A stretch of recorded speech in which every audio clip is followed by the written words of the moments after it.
کہتے جی کہ یہ جو حدیث میں آتا ہے کہ اللہ تبارک و تعالی رات کے آخر حصے میں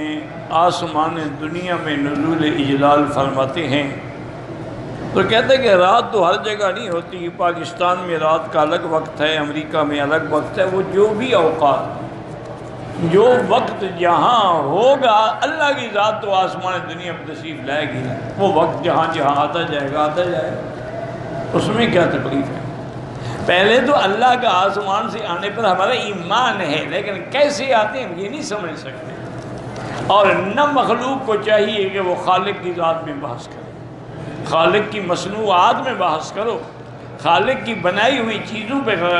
غور کرو، لیکن خالق کی ذات میں نہ الجھو، ورنہ ایمان سے آدمی نکل جاتا ہے۔ جو حدیث میں ہے، قرآن میں ہے،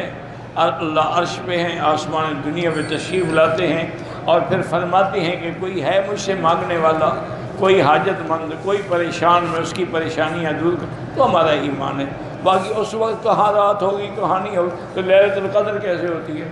آخر لیلۃ القدر بھی تو ہر جگہ ہوتی ہے، لیکن ضروری تو نہیں ہے کہ ہر جگہ 25 میں ہو تو ہر جگہ 25 ہو، کہیں 27 ہوگی، کہیں 24 ہوگی۔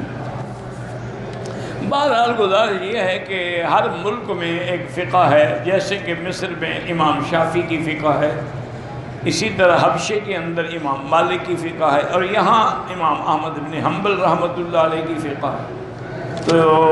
امام احمد بن حنبل رحمۃ اللہ علیہ کا مسلک یہ ہے کہ جو نمازیں جہری ہیں، یعنی فجر ہے، مغرب ہے، ان میں امام کے پیچھے فاتحہ نہ پڑھو، البتہ وہ سری میں قائل ہیں کہ اگر ظہر اور عصر ہے تو پڑھا جائے۔ امام ابو حنیفہ فرماتے ہیں کہ جہری ہو یا سری ہو، جب اللہ کے پیغمبر نے فرما دیا ہے کہ امام کا قرات جو ہے وہ مقتدی کی قرات ہے، تو بس امام کا پڑھنا کافی ہے۔ اب دیکھیں نا جی، آپ جمعہ پڑھتے ہیں، حدیث میں ہے کہ لا صلاۃ الا جمعۃ الا بالخطبۃ، جمعہ خطبے کے بغیر نہیں ہوتا، تو اب ہر آدمی آپ کا خطبہ پڑھتا ہے، تو پھر تو جمعہ نہ ہوا نا آپ کا، کیونکہ حدیث تو یہ کہہ رہی ہے کہ جمعہ کے بغیر، خطبے کے بغیر جمعہ ہوتا ہے، تو خطبہ تو صرف امام پڑھتا ہے۔